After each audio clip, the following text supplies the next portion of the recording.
Jihei Jung, Eric Chavich, and Todd Meehan of Liquid Drum. Thank you so much for joining me here today. I've spoken with all three of you on the podcast at one point or another, I believe, for various reasons. But there's a new project out, co-written by Jihei Jung and Eric Chavich, sort of produced and disseminated by Liquid Drum, and I want to sort of spend this time talking a bit about that book, how it came about, why you three decided to sort of put this on and tackle this, and sort of what you see maybe as the next. Let's look into the future a little bit. Like, what's the next steps for the sort of progression of marimba studies in particular? But maybe we'll start with Jihei, just because she's my favorite out of the crew. And always has been, and is the nicest of all three of you. Jihei, in all seriousness, you are. I'm just going to say some things, and you can correct me. You're from Korea, and this is a book of arrangements of Korean folk songs, and I'm curious if you can just sort of start off by talk to me like I have no idea about any of these folk songs, or where they came from, or what they mean to you.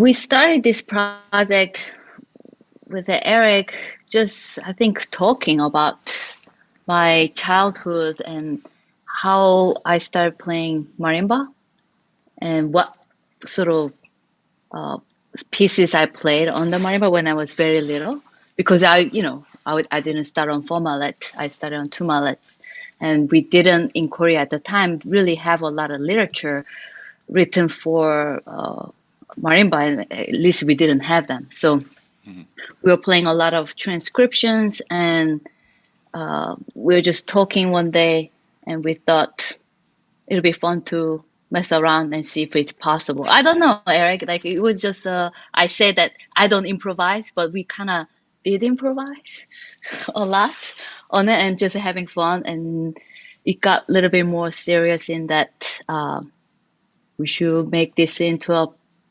actual etude book to help other people and letting other people to know more about Korean culture. And that got really me excited. And we started with 1 or 2 songs that I grew up with. Some of them I actually played as a kid on the marimba, standing on the step stools. And I think it was the Mother's Love that's one of the first marimba pieces that I learned. My teacher is grabbing my hands from behind, and I didn't know how to read music when I was 4 years old, 4.5. So it was more for oral and sort of visual learning. And I did that 20 minutes a day. That was my lesson, maybe 15 minutes. And that was one of the first pieces that I learned on the instrument. And then we're talking about the, pieces the songs, folk songs that I really like, which happened to be Eric's favorite song as well. He can talk about that. So then we started kind of playing on the marimba and looking for more pieces that will work for this set of book. And to be honest, I think I was using set of, I don't know if I can say, you can, crop it out, Josh. But I was using a lot for my own students, this Jivikovic Funny Mallet book. Yeah. I know that. A few years ago. And then I had, I stopped using them because I was disappointed to hear what he had to say about women in percussion academia world. And so I said, I need to look for a different book. So I've been looking for actually other books. There are quite a bit out there, but I also thought it would be interesting to incorporate Korean culture into, and how I brought it and sort of helping other students. Well, that's amazing. So, I have a ton of questions for you in particular, maybe about just maybe scratching the surface a bit on Korean culture and how it relates to the way you all arranged this music, and just sort of like how you did that. But I'm curious, maybe this is to go to Eric here real quick, and I'm just going to state an obvious thing. You're from Canton, Ohio.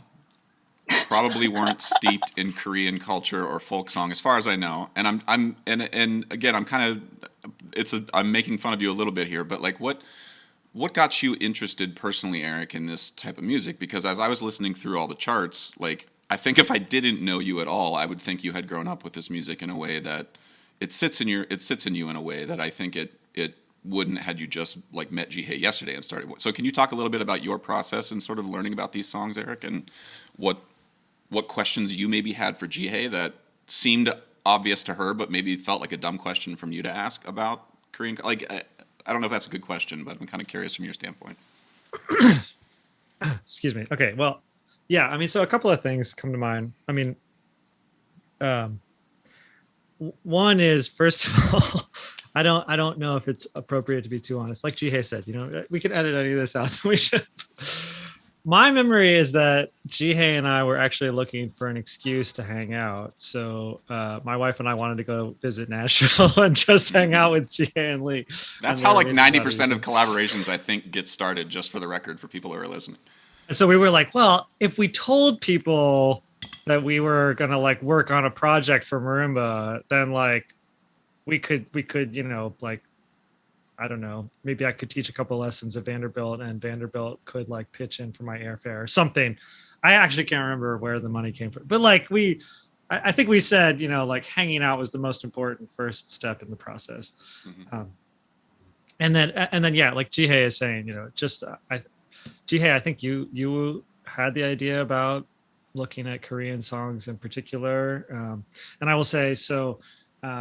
My wife Yeji is Korean, and I actually feel like it's really great. Jihei and I are old friends from college and known each other forever, and like my wife Yeji and I officiated at Jihei's wedding. I read the ceremony in English. My wife read the ceremony in Korean. In some ways, like our families have had a connection of like, bridging the cultural boundaries. So Mm-hmm.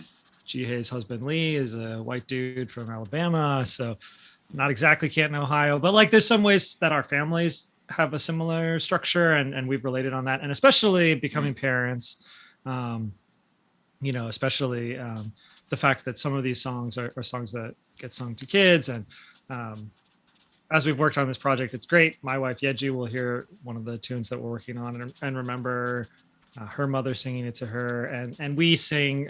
So the one called Samjipagi, which is Island Baby, that's literally the song that we sing to Romy every single night. It's actually like the cue that he knows we're going towards the crib right now, and it's amazing because he relaxes the second we start singing it. Like he understands, like, oh, okay, cool, we've been screwing around until now. But so I kind of feel like maybe these layers of friendship with like genuinely being interested in Korean culture and how it relates to our families, and especially raising children who are Korean in the United States and wanting to make sure that they have a connection with that Korean heritage. That's really important. I'll say when I was a student, we all played these Japanese children's songs and things from Keiko Abe, and that's because she's this amazing presence in our repertoire, and she made music out of this thing that was important for her culture. So I would not have had any reason to learn about Japanese folk music other than playing those pieces on marimba. And I feel like maybe there are students who could approach this project and learn about Korean culture the same way. It's really interesting that you mentioned the Japanese children's songs, like in Keiko Abe, because, and this is maybe a question to get Todd in the mix here. I was thinking about the sort of, and Jihei, you mentioned too, the Funny Mallet series, and there's at least whenever I was in undergrad, there was a handful, like 4 or 5 places you could go. There was the Goldenberg or Goldberg, there's a blue book of like a whole bunch of two mallet etudes. Like that was sort of the Bible when I was in school. And then when I got to grad school, started working with Bob, the Image book by Bart Cotier he sort of gave that to me, and I was like, bro, this is my first day at Yale, and you're going to have me play Out for a Walk with Granddad? Like, what the, really? And he really impressed upon me this idea of like, you should be able to play easy stuff at an incredibly high level. Like if that's all you did was the Image while you were here at Yale, and you could really slay these and have control over it, that's what I'm teaching you. And I'm curious for you, Todd. I don't know how many you released a snare drum method book recently that was based on some Indian like tabla playing. And I'm curious for you, Todd, like just thinking back about your time coming up, because you're a little bit of an older generation than me, Eric, or Jihei, but not by much. But like, is the sort of dissemination of method books like this something that is a personal passion of yours because of a sort of glut of it whenever we were in school, or like what makes you gravitate towards this particular style of method book, dissemination and production? Yeah, well, and this book, I'll say to begin with, is conceptually different than.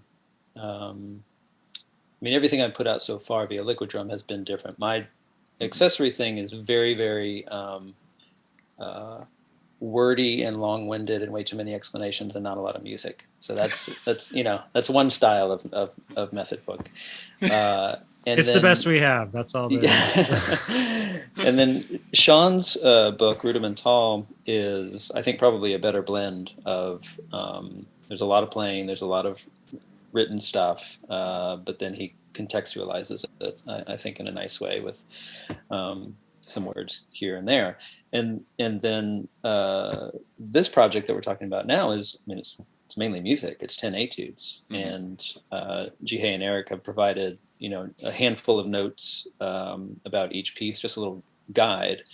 But this is actually more similar to what I'm used to in terms of, I think we kind of use method book sometimes as an umbrella term, and it doesn't actually apply to everything. I think my book is a method book. I think this book is a etude collection. I think they all function differently pedagogically, right? So some maybe are a little bit more heavy-handed with the delivery of information. The best example of this, as we all know, is Lee Howard Stevens' method of movement. That, as many words as I have in my book, I definitely still don't have as many words as Stevens does in his book. And so, I think the different styles I really appreciate. I appreciate like having a lot of different pedagogical materials at my hands. I have, like all of you, leaned on various, what I in my teaching call quote unquote easy etudes. That's usually, not a great name for them because there's not a lot of things that are actually easy. You can find challenge and difficulty and things that presumably are relatively straightforward. But that's a huge part of my teaching. So yeah, I've been doing that with the homage books. I do that with, like George Hamilton Green, the xylophone book, and at the end of each lesson, these slightly longer ragtime things that get close to kind of etude status. So I, for probably all the same reasons that we all know the value of that and going through that in our own way, whether with Bob or with somebody else, I think it's just a really, really powerful way to teach. It condenses things down into manageable chunks. I can give a student something and say, we're going to spend a week, maybe 2 on this, but not 8. And then we're going to move on to the next thing. And there's going to be some of these pull elements with each thing that hopefully are really, really impactful that we carry with us. And, to your point of, we could study this stuff and spend a whole year on it and get really, really good at it. Yeah, I think there's great power in that too. I loved, one, we're getting, now these videos trickling in of the people that we've asked to record. But I love just watching Ivan's video yesterday because it's just like, there's just so much energy, and you can tell that like he's having so much fun playing it and can play it really, really well. And we didn't give him that long to prepare, so it's not like he was practicing for 8 hours a day. But there's just something really nice about seeing someone have the ability to do that. Now, Jihei can do that with velocities, but most of the rest of us can't. We need Korean songs from Marimba to kind of have that feeling. So for me, I think it's like enormously valuable. Both as a teacher, but also as a performer. Like I've really enjoyed just messing around with some of these etudes. The one that I stupidly picked, I guess, actually is kind of hard. I didn't realize it, but I haven't seen that video yet. Are you still working? Are you editing it still? Is it? Yeah, I haven't seen that video yet. Todd, are you sending us? Ivan, nope, Ayan, I know. Yeah, there's a bunch I saw. Yeah. No, Ivan's was really great. I remember that one struck me. There were 2 that struck me, I think, of the ones I heard that were recorded that are kind of my favorites. One is the one that Ivan did, and I think he had me at hello with the way he plays. Right. It's like he's always playing timpani. It doesn't matter what instrument it is. And I was like, I could watch this all day. And then is it Island Baby? That's not the sea shanty one. Island Baby is the one where at the end there's like the speeding up and slowing down rhythms. Like there was something about that, Jihei, that I really. So this leads me to my question for you personally, and then maybe that can branch out into process. I've been thinking with Kendall Williams about writing a method book, similarly about just steel band, starting a steel band. The minute talking to Kendall, because this is like where he grew up in, that's his culture. He grew up in since a kid like you. I immediately started to feel like, okay, let's put this in and let's put this in. And then we got to talk about this. And next thing you know, it's like I've got this draft that has too much information, but then I feel like ethically bad about leaving some stuff out. Like I can't get it all in. Like I've got to get it done. You grew up in a culture that marimba playing was one of the predominant instruments, I would say, in terms of the classical studies. I remember the first time I met someone from Asia who played marimba, and I just remember thinking like, who is this alien of a person that's holding the sticks in a different way? And for a while I was like, well, that must be Asian grip. Like I didn't know. No one told me. Like of course that wasn't, geographically accurate to say, Asia's a big place. But like, I'm meeting Ayano and being like, whoa, you clearly have thought about marimba as much as I've thought about steel pan, or Kendall has thought about pan. How did you, as you started thinking about this, like, there's no talk of any grip. You don't talk about any of like, I'm just kind of curious, how did you get to in terms of process, how did you weed through all of the stuff that you know how to do and that you could probably write down like Lee Stevens, every way you hold a stick and how you adjust? Like, how did you sort of cut through all the stuff to get to how many there's 10 etudes? Is that how many are in there? Mm-hmm. Like, how did you whittle it down to 10? Because for me, that editing process has been terrifying and really, really hard. Yeah, I think that was towards the end the most difficult part for us as well. But when we are looking at each etude, each songs, we actually focused maybe one or two different very specific techniques to really showcase and able to master during that piece, and that kind of help us to not put too much on that in one 2-minute etude. But at the same time, like we were bouncing. I think that it's actually nice to have somebody else to go back and forth. And luckily, Eric and I are good friends, so I don't really feel bad telling him, hey, Eric, what do you think about this? I know you spent 10 hours, adding all this difficult rhythm, but it's really hard, it's gonna take somebody really long time. So just going back and forth, and he would do the same thing for me. Like he was like, oh, I like this, but what about this? Does it make sense to the whole flow of the melody? So I think it was really actually a great partner. Eric it's been a great friend. So I really didn't feel bad about telling him, like, I don't think it's gonna work out. Maybe you did feel bad. I don't know. You probably did. Eric, do you want to respond to that? I have a follow-up to that. Well, I was going to say, I mean, I totally agree. Actually, I think GA is a much better editor than I am. And I had this habit of like, I would write like a 50-bar process and GA would be like, this is so cool. I think like 4 bars would make it a great introduction. And every suggestion like that was 100% accurate. And it was reminding me of, So Percussion just did this project with Caroline Shaw last year where we were composing in the recording studio, and that's very much the same way. Like you can make in the recording studio all day long, but then you have to edit it and you have to have enough trust. Especially, I think like your own ears, your own brain gets burned out when it's chewing on the same idea over and over and over again. So having somebody that you really trust, who you trust their opinion, and when they say like, this is just too long, or this is just too complicated, you can be like, you're actually 100% right. And like there was one, Lee Vincent, woo, cameo. It's a recording. You need to go.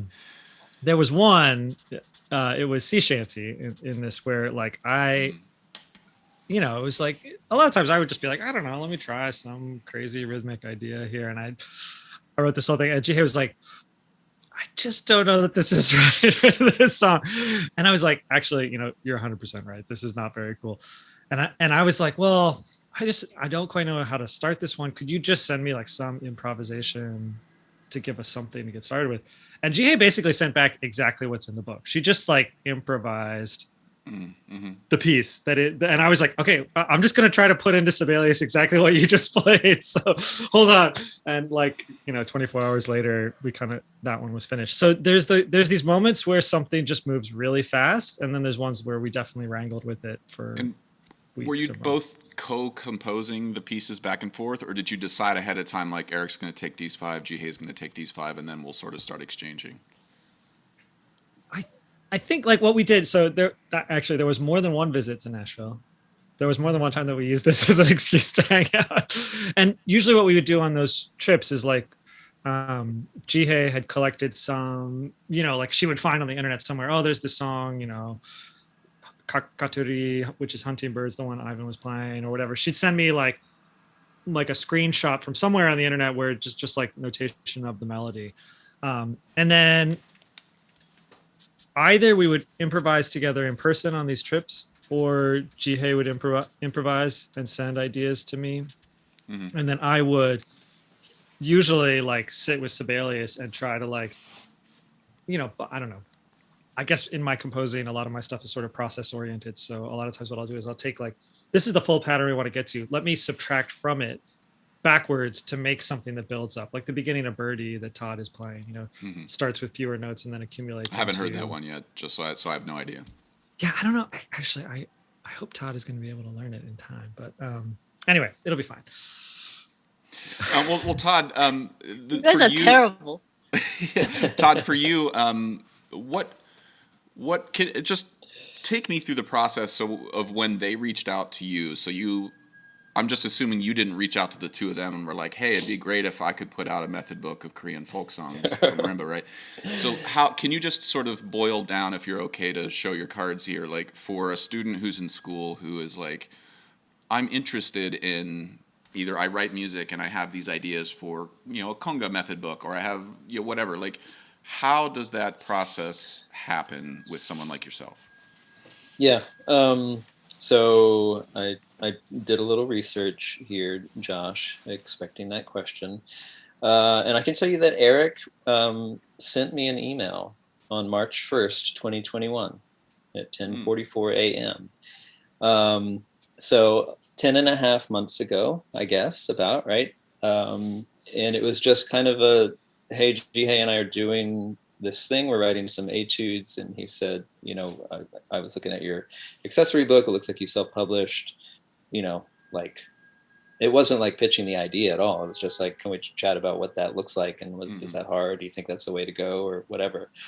And so Eric and I had a phone call soon after. And I think by the end of that call, and again, he wasn't pitching anything, and I kind of felt like I was maybe even overstepping, but we just kind of got to talking. I was like, well, if you want, like, maybe you could do it through Liquid Drum. Like, I don't know what you want, but if you wanted to do something that you didn't have to actually do the publishing, I would be totally game for collaborating on this. And so he checked with Jihei, and then we set up a Zoom, and then, then it all kind of happened. So, yeah, I think that is just another expression of the collaborative process and leaning on your friends, not even necessarily asking for something, but just saying, can I talk with you about what this means or what this means? If I had a question about recording or something, I would talk to my friends who I know like do that and do that well. Can I ask you about what mics to buy?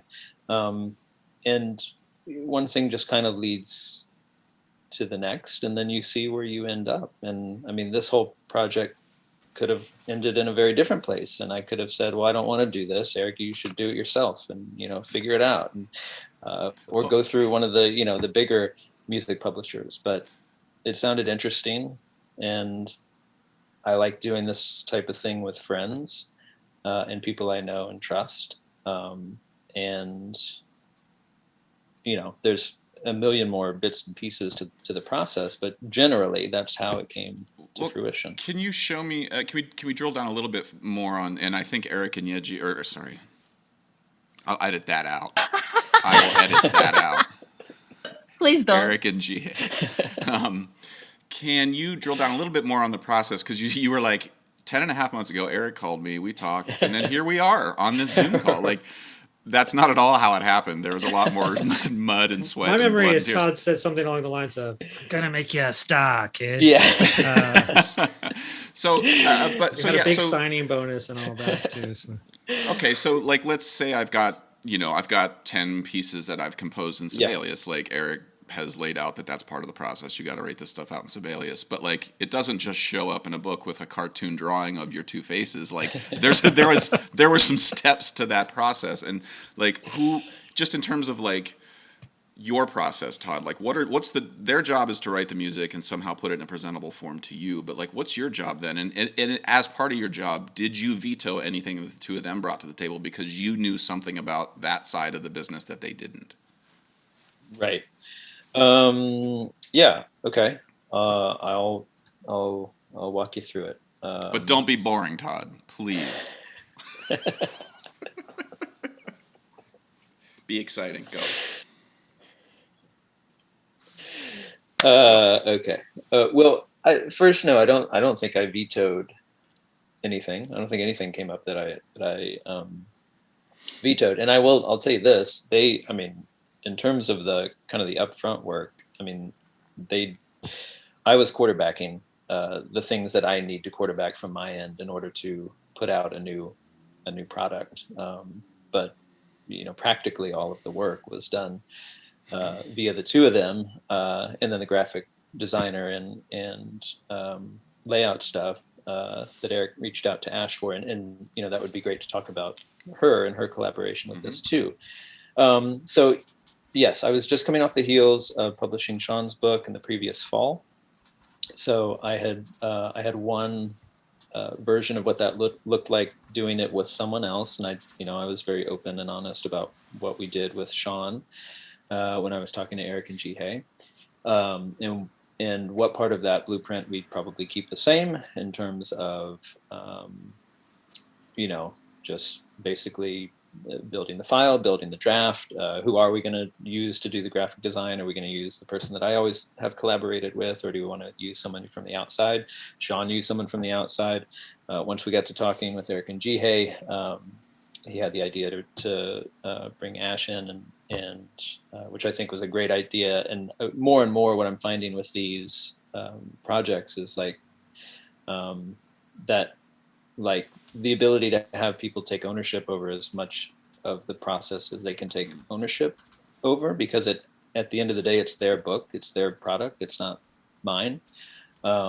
So choose who you want to do the design, and choose who you want to oversee the layout. And I do just want to sort of put a pin in something to congratulate you, Todd. I would say this is something that So has thought a lot about. Like, yes, even though all the records on the merch table are by different artists and different composers and whatever, when you sort of squint at them all, they kind of look like they belong as part of the brand. And I would say from your method book to this one, I think if you laid them all out on the table and squinted at them, like, yes, what's great is they're each individual personalities of the people that, like, your book is definitely you. This book is definitely them, and I don't know Sean, but I imagine the same thing there. So anyway, I wanted to say that I enjoy the fact that it's clear you do think about Liquid Drum branding as you're putting these together in some way, but it's not the sort of forefront of the deal. Yeah, and I think the fact that they are most of them, well, they're all physical products, even those that do have a digital version. But even a digital version, for me, I'm still thinking. Aesthetically, it's graphic by nature. The collaboration with artists, I think, is. I couldn't do this without that. Sure, I couldn't do it because I'm not a graphic designer, but I wouldn't want to do it. And I think with what you guys have done with So, it's probably a similar vibe, and that's an important part of this. Not just like talking about packaging or like does it look cool or not look cool, but there's like there's this whole undercurrent to it. And yeah, whether there's a connective thread through the whole thing that I've through all the stuff that I put out, explicitly or not, I do think the fact that, the more you do, the more you attract people who maybe are into that sort of thing. And so even if they're using a different designer or something, it's still going to maybe speak to some of that. There's going to be some similarity. Right. So, okay, back to process. Yeah, these, so drafts started coming in. I guess maybe it was in the fall, right, you all, that we said, oh, I know I passed out these pieces to some of my students, and we used them in lessons.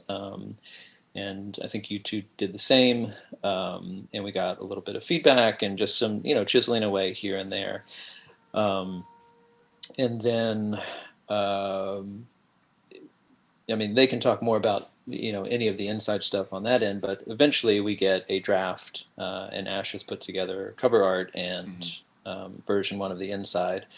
And I mean, I know maybe it seems like there's a lot of stuff that goes on behind the curtain, but I have a printer I work with, and I contact my printer friend, and they produce a proof, and they tell me all the things that maybe we did wrong that we didn't realize, and not even wrong, but just like, hey, we're, something as easy as binding. We're using saddle stitch, so you need to have page multiples of 4, which is the first saddle stitch project that I did, so I didn't realize that. And so, an earlier proof had kind of the extra page or blank page or something, all of that stuff. But you work out just by doing it and by making sure that you have good people to work with. I know that the printer that I work with is nice and is not going to say, you're an idiot, take this away. I don't want to do your project because you don't know that it should be a multiple of 4 on the page count.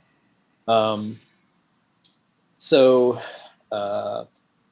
in terms of like the build and the launch and getting towards final product, I mean, I have a blueprint of what I've done with my other projects. And so I know when I need to, put the gas pedal down on the social media stuff, I know ways to go about doing that. And I think I've learned some things over the years in terms of how best to do that.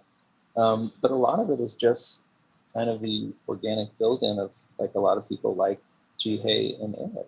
And so there's going to be a lot of attention that naturally comes from that. So it's not, even just the people that they ask to record the stuff, like people are probably more likely to say yes than no. People are more likely to be excited about this than not. And people are more likely to grab a copy than not.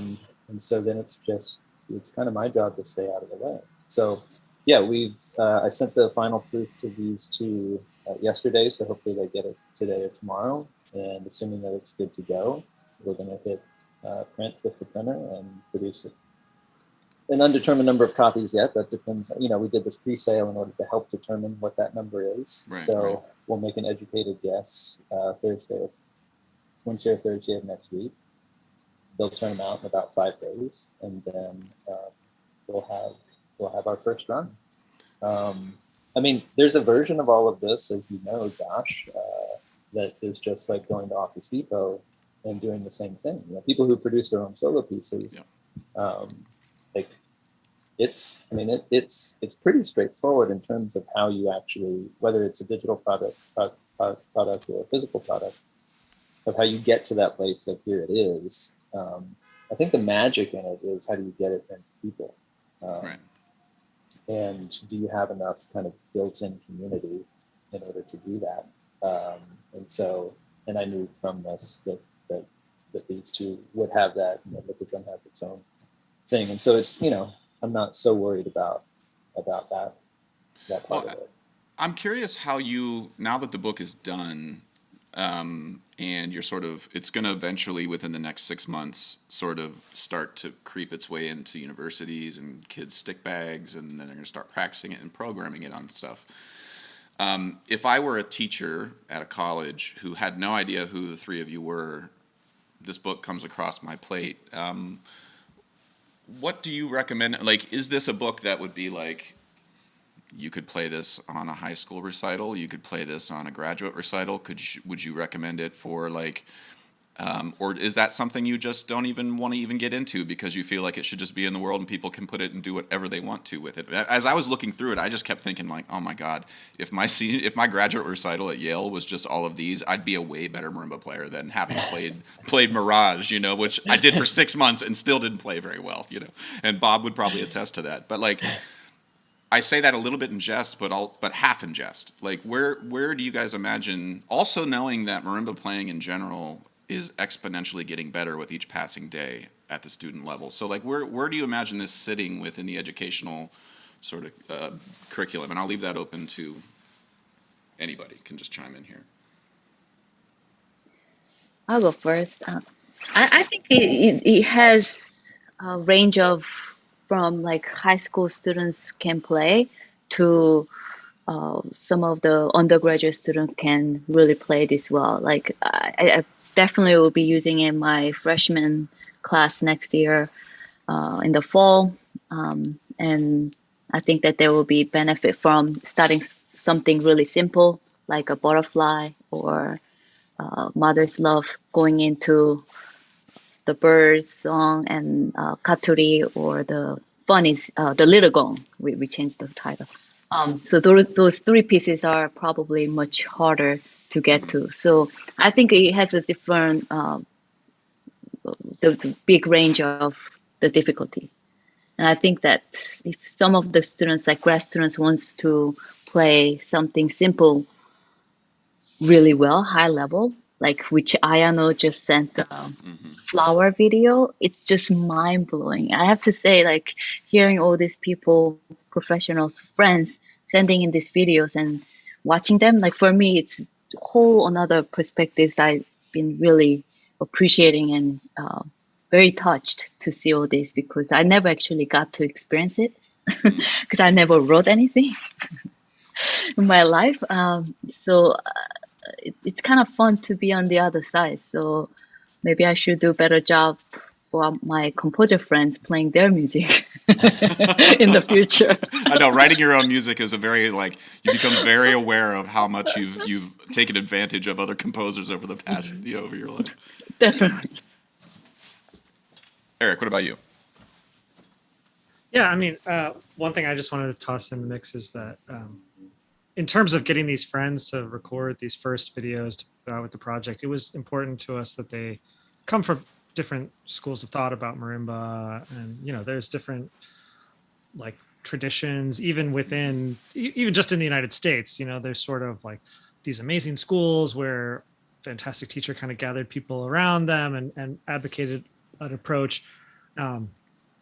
All the people on this call at one point studied with Robert Van Cise and other people too, and Bob may or may not have been the most important teacher in our lives, but we wanted to make sure that it wouldn't feel like these are pieces that are designed for people who come out of Bob Van Cise's school. Like I think they can work in any different hands, and exactly like Jihei's saying, to me the coolest thing is when somebody sends us a video back and it sounds different than I thought the piece was supposed to sound like, and I'm like, that's cool because it's not mine anymore. It's not ours anymore.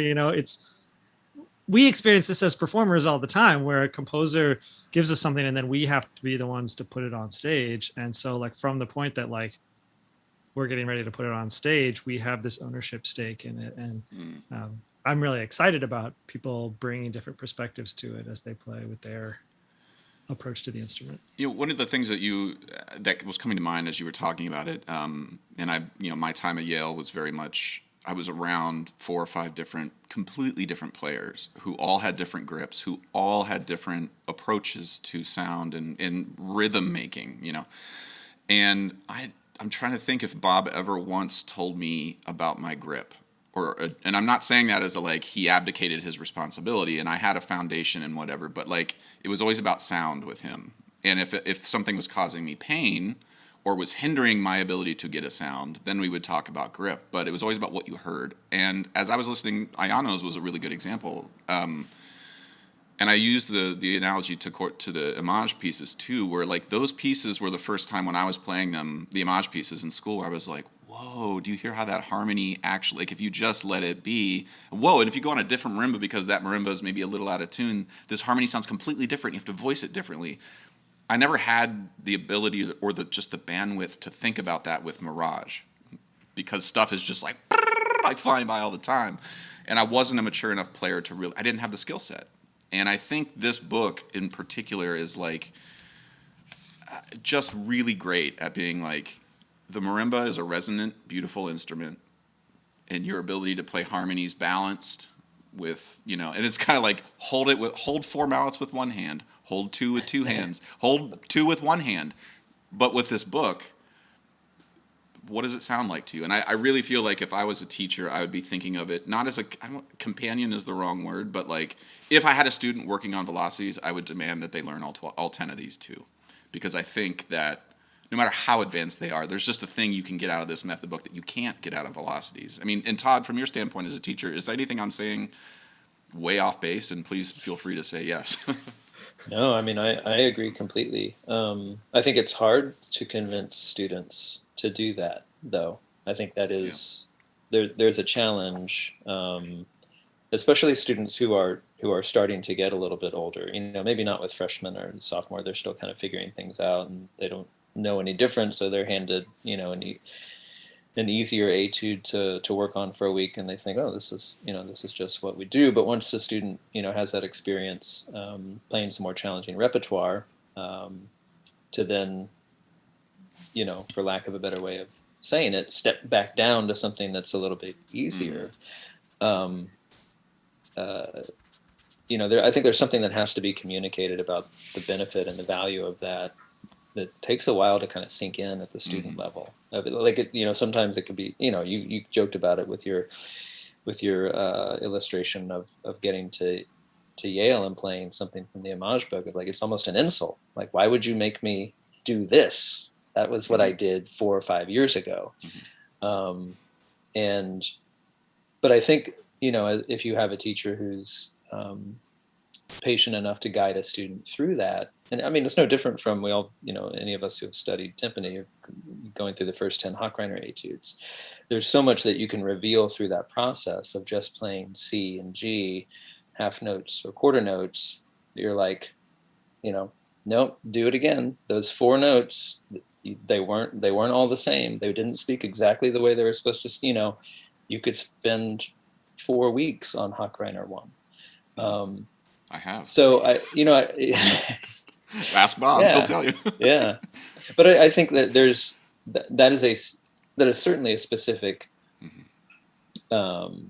style of approach to teaching, and we're trying to get certain things out of that, right? We're like you said, we're teaching sound. We're teaching like a deep sense of rhythmic realization or concept of time, or whatever the case may be, and that's the nature of etudes, right? Etudes as a body of work, as a genre, were developed with that in mind, to take some sort of skill development that we need and put it into a somewhat shorter musical context, not something that's 15 or 20 minute length solo, but something that's slightly more easily digested, and it may be a matter of 2, 3, 4, 5 minutes, that really targets specific things, or that the teacher can get in and really target specific things. So there's also philosophically, I think it's great.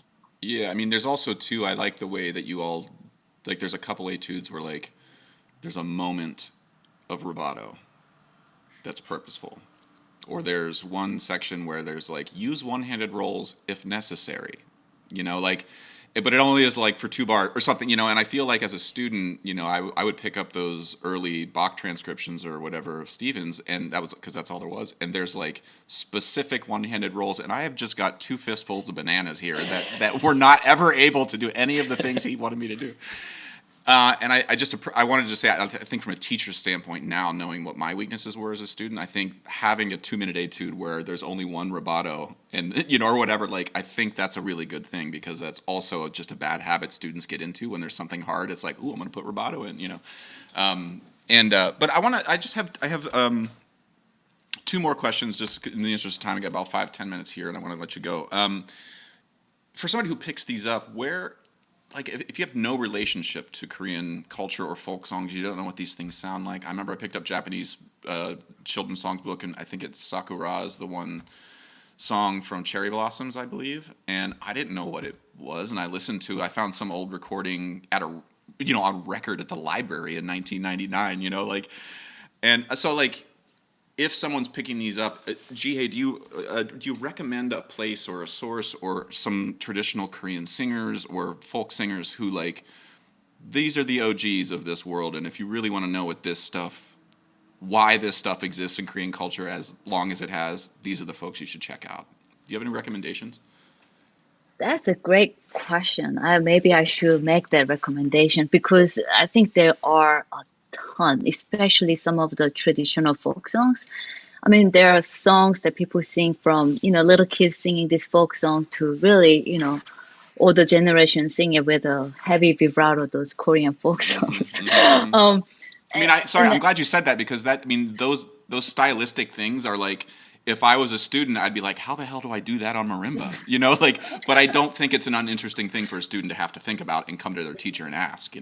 yeah, so like I think there are like so many different, and some of them sound like so karaoke, ish. So I do think that maybe it'll be helpful for them to have that reference. So maybe I will work on that, Josh. But I don't think any of those 10 songs are hard to find. They are very popular from the traditional folk songs to children's songs. So I think nobody's gonna have a hard time looking for it and really hearing the melody or somebody singing the tune beautifully. But it's a good point, Josh. Well, Oh, I mean, I'm asking a little bit. I mean, a lot out of just complete ignorance. I do not have yeah. a background, and I have no. I mean, I was listening through these songs, and I think I hear Eric speak Korean words every now and again to his wife, and I'm like, I think I know what the word chagi means, like, and but I think if I were to pick these up as a teacher too, I think I would feel ethically responsible to have at least some idea of what these are. So even if the students don't have this reference, I think from a teacher standpoint, it might be good. And this is my last question, and it's maybe not it's the most nuts and bolts and dumb one, but like, how much is it? Where can folks get it? And when is it officially going to be like mailed out to folks? I'll take that question, Josh. Thank you. So right now it is exclusively available at liquiddrum.com. The pre-sale event, which started on Tuesday, runs until Tuesday, February 1st. So we have another week and a half or so. During which time you can get it for $26 plus shipping to wherever you live in the world. And then after that point, it will skyrocket up $6 to a $32 price point where it will sit. And people who do the pre-sale will get them. We're aiming for first week of February. Unless another massive winter storm hits Texas as it did last February. Hopefully not. But if we're all in good shape here, everything's on track for distribution to happen then. So yeah, they'll have it early February, and then we're going to kind of see what happens. We'll probably keep it just at Liquid Drum for I'd say the first few months, and then there's probably a natural spreading out to retailers and resellers like Weiss and Lone Star and other places after that. And I imagine next year at PASIC, if folks wanted to grab it in person there, like eventually this stuff is going to end up in those ecosystems. So yeah, for sure. Amazing. Well, Eric and Jihei, do you have any last words before we sign off here? Anything else you want to add to pique someone's interest? I mean, I guess I would just tag on to what Jihei was saying earlier that, or Josh, you mentioned how we used to like go to the library and look up CDs or 8 tracks of music that we were trying to study to learn about what we're doing. Obviously now you can just search this stuff on YouTube or Google or whatever. So we made a point of putting the names with the sort of Romanized character in the Korean name. So actually anybody who's playing one of these pieces could go in and Google the name as we put it in the book. And I think you'd probably find videos searching that way. You can also find using the Korean characters, which are also there on each page, that the English names, some of them are sort of standardized, and some of them we decided how we were going to translate them. So the English name might not give you a search result if you use that. But I definitely think it's worthwhile, because there were times where, Jihei would send me like a screenshot of one of the little melodies, and then I would search for it, and I'd find, like, this is like a show tune version of it. The one Ivan played, Hunting Birds. The first result I got was a woman going, Gaturi, Gaturi, Gaturi, Gaturi, Gaturi. And I was like, whoa, I can't even hear the melody that Jihei sent me. But that was actually cool, because it was like, oh, these things are like so deep in Korean culture that like people riff on the, there's like a riff on the riff on the riff on the riff, and it's somewhere, the melody is somewhere in there, because people are so familiar with it already. And I think if you're going to play these pieces, it's really worth checking out some of those videos and understanding where this comes from. One of the other really cool things that I learned more about through this was, Korea as a country has gone through some really tough times of, being occupied by other countries in the past and things. Many times these songs were written because Korea was occupied at the time, and people couldn't openly criticize the occupation government, but they would write a song that was about a bird, and was really, the lyrics were meant to say like, we want to be free of this oppression that we're facing, which is true for a lot of folk music all over the world. But anyway, I really do hope that the people who play it take the time to research the background on where these things come from. We, like Todd said, we put a couple of little notes in, but it's easy to Google and learn more these days. I appreciate that context, Eric, and that's the sort of, like, if you guys have ever listened to Dan Carlin's like Hardcore History, like when he talks about the context behind a specific fact, like, yes, this is called birds or whatever, but the context underneath it is like, actually it's a protest against the a fight against oppression, like that sort of stuff. I think is not unimportant, especially moving forward, just as educators, to sort of have that little, like, a student should understand why is there a North and South Korea, what was the occupation, what was the Korean War, like just a little, not, they don't need to be history buffs, but I think a little bit of context is really crucial. And I gotta say, like, whether or not it was your intention, Jihei, I think you've done, and Eric, sorry, you've really made, I think, opened a door to a specific type of Korean culture in marimba playing that I think I never had opened when I was a student. And I want to say, like, I think on behalf of generations of students now, I think thank you. Like, this is really, really important. And I think you should keep doing it. And there should be more of these. Maybe the next one is traditional songs from Canton, Ohio. Eric, I can help with that. But in the meantime, it's all going to be Limp Bizkit. Yeah. Fred Durst, yeah. Well, anyway, I really recommend this book for anybody listening, educator or teacher. I think it's well worth the $32 that you're going to spend on it. And I think it's a book that, like the Image book, like some other ones that have just kind of stood the test of time, I think this one will be there with them. So congratulations on that. I hope folks check it out and go to liquiddrum.com. Other than that, thank you so much for your time, guys. I really appreciate it. And I hope we can hang in person sooner than later, Todd and Jihei. I've hung with Eric already. I don't need to hang with him anymore. But you two, I miss you dearly. Much love to you, and stay healthy, okay? Hey, Josh. Yeah, buddy. Thanks for doing this. Thank you, Thanks. Josh. Hey, I'm here for you. I am here for you. All three people watching this, thank you for listening. Yes. Yeah. Okay, I hope you enjoyed that conversation. This podcast is brought to you by Liquid Drum, liquiddrum.com down in Waco, Texas. My good friend Todd Meehan runs an amazing percussion company down there. Great merch, great content. Check him out, liquiddrum.com. Also, Kyle Dunleavy, dunleavypans.com, DUNLEAVY pans.com. Kyle Dunleavy makes and builds all the steel drums that I perform and teach on in So Percussion, as well as at NYU and Princeton. He's an amazing tuner, builder, just a really nice guy, very dependable. Check him out. If you are interested at all in steel pan advocacy, want to learn more about the goings-on in Pan in Brooklyn, check out paninmotion.com. My good friend Kendall Williams, Jerry Guy, Trisha Guy, and Arisha John run an amazing organization called paninmotion.com. Check them out. And finally, Alejandre Mirage runs an amazing clothing apparel company in Brooklyn that is steel pan centric. You can check him out at mangochow, CHOW, clothing.com. I own a bunch of his shirts. They're amazing, very stylish, beautifully made. Check them out. mangochowclothing.com. Okay, hope you're well. Talk to you soon. Bye.